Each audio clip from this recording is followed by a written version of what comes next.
भाजपा को मिलता दिख रहा जनता का आशीर्वाद। सुनील सेठी।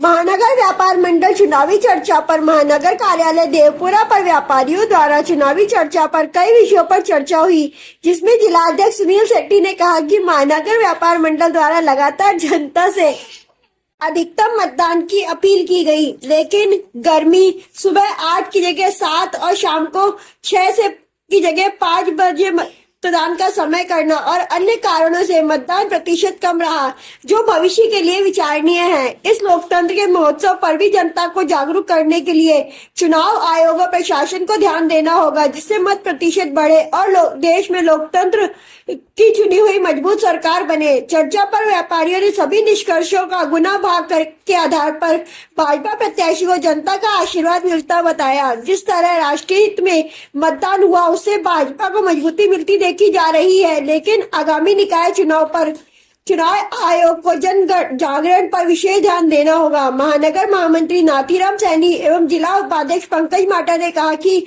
उत्साह और जोश इस चुनाव में देखने को कम मिला। उसकी क्या वजह रही, उस पर चुनाव आयोग को भविष्य में सोचना चाहिए कि जनता को वोट के लिए जागरूक करना बेहद आवश्यक है, जिसके लिए आगामी चुनाव के लिए अभी से कुछ शुरुआत करनी चाहिए कि कैसे वोटर घरों उसे निकलकर मतदान के प्रति अपनी जिम्मेदारी निभाए, जिससे एक मजबूत लोकतंत्र जिंदा रहे। वरिष्ठ उपाध्यक्ष प्रीत कमल ने कहा कि वोटिंग के प्रति हमें घर घर जाकर जनता को जागरूक करना चाहिए, जिसकी कमी ही सभी जगह रही, लेकिन फिर भी अनुमान जो मतदान प्रतिशत रहा उसमें विश्लेषण करें तो कहीं ना कहीं भाजपा को बहुमत मिलता दिख रहा है।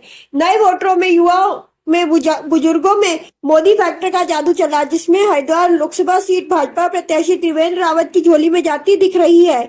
बाकी 4 जून जनता का आशीर्वाद किसे मिला, वो 4 जून को सभी के सामने आ जाएगा। चर्चा पर मुख्य रूप से सचिव सोनू चौधरी, महानगर अध्यक्ष जितेंद्र चौरसिया, महानगर उपाध्यक्ष सुनील मनोचा, अजितेश शर्मा, भूदेव शर्मा, राकेश सिंह, SN तिवारी, अनिल कौरी, राहुल शर्मा एवं पदाधिकारी